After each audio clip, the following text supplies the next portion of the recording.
But myself and my undercover partner Joe got this investigation started back in 2004 and 5, and as you can see, it has continued for so long, and you can believe other officers are going to be implicated.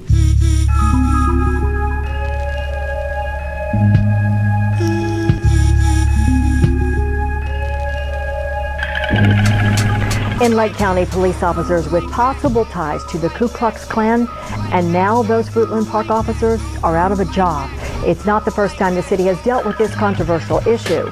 News 13 Lake County reporter Dave DeMarco is finding out why dozens of cases could now be in jeopardy. I was shocked. I was surprised.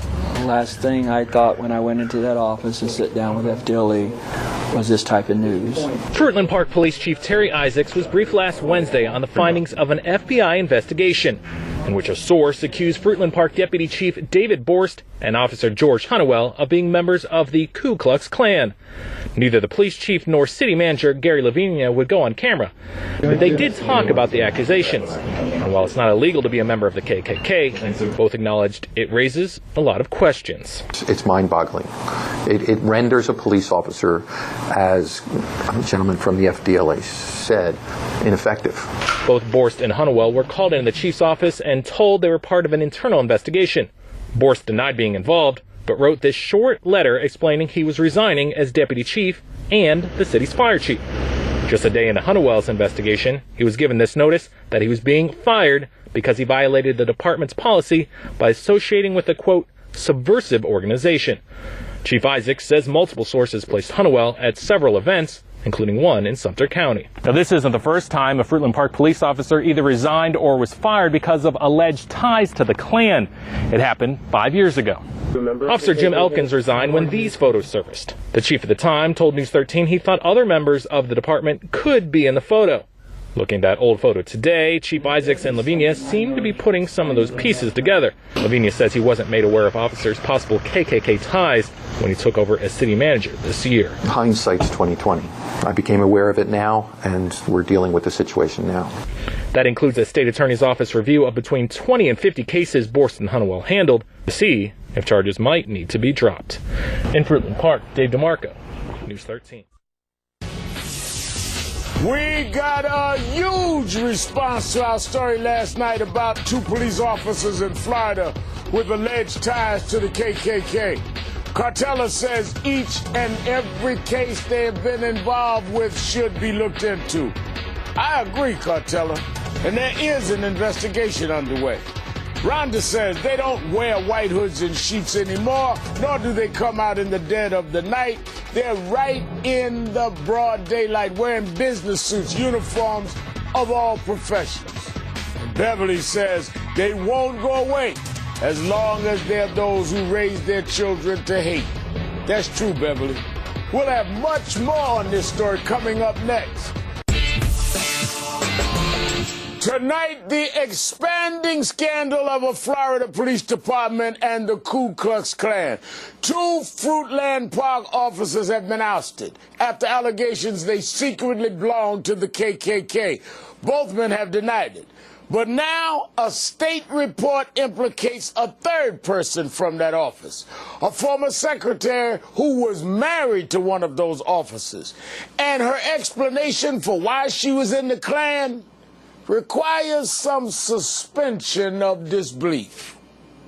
This newly released FDLE report shows the Ku Klux Klan had a deeper hook in the Fruitland Park Police Department than first thought. FDLE said former Fruitland Park Police Secretary Ann Honeywell was also a member of the Klan since 2008. The same year, her ex-husband, recently outed KKK member George Honeywell, joined the force. He was fired last week. Ann claimed the couple was working undercover when they joined the Klan, but admitted she had no paperwork to back that up. The report also states former Deputy Chief David Borst had ties to the Klan going back years when he was a sergeant. So this couple joined the KKK as part of a secret mission assigned by the former police chief that nobody else knew about? Really? 5 years ago, this same police department was rocked by these photos showing a different officer, a man named James Elkins, dressed in Klan robes, and now The question is, who are the other men in these photos? Should we expect more revelations about this police department and the KKK? My next guest may have some answers. David Gleddy spent 4 years infiltrating white supremacist groups for the FBI. He wrote a book called Undercover Nazi about how he proved valuable intelligence about these groups while working from the inside. And from those years undercover, he says he met some of the key players in this scandal. David, thanks for being here. Oh, thank you so much for the opportunity, Reverend Al. Let's start with former Deputy Chief David Borst. Where did you meet him? I met him along with James Elkins back in 2004, 5, 6, and early 2007 at different Klan rallies and militia rallies. You know, they're involved with the militia also.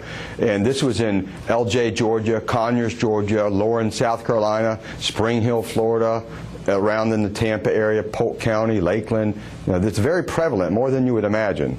They were at these meetings while they were active officers in Fruitland.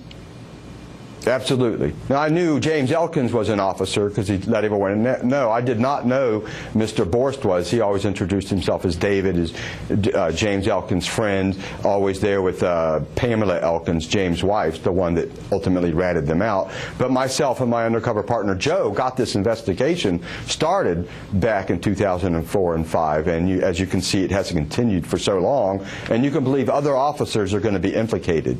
And that story that they were telling us how they worked undercover, come on.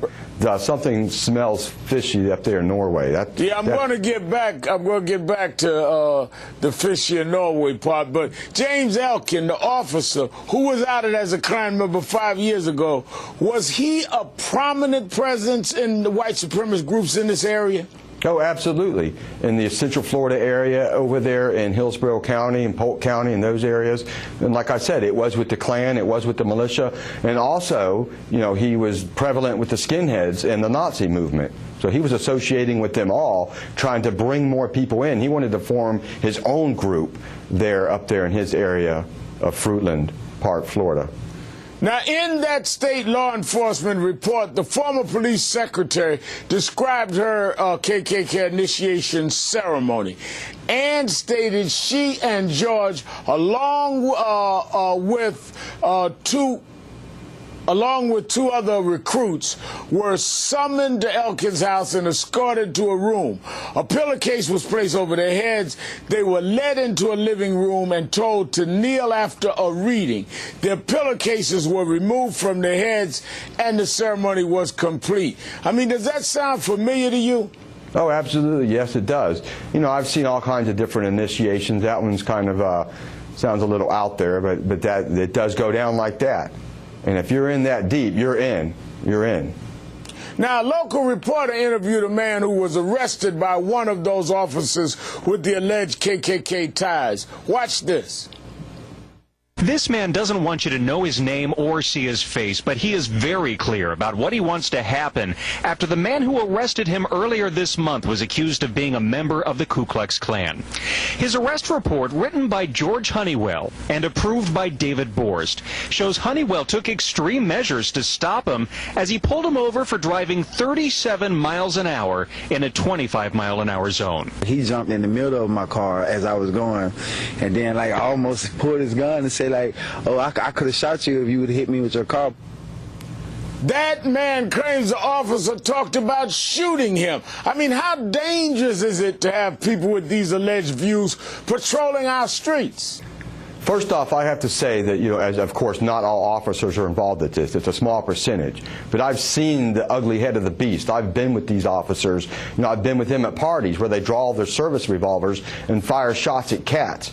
I've seen, and stray dogs, I've seen how crazy they act. I've seen their alter ego, so to say. And since they're in a public trust job position and a position of authority, it's a very dangerous mix, very dangerous, and it needs to be stopped now. And you can believe there's a major investigation going on throughout the state of Florida because there's more agencies involved, not just Fruitland Park, Florida. So you feel it'll be more agencies and more officers implicated other than Fruitland, Florida? Oh, absolutely. Take a look at Lakeland, Florida. Take a look at Melbourne, Florida. Take a look at Polk County, Florida. Hillsborough County, Florida. It's very prevalent, all over the state and other states in the union. Well, we'll be taking a look at all of that. Thank you so much, David Gleddy, for your time tonight. Thank you very much, Reverend Al.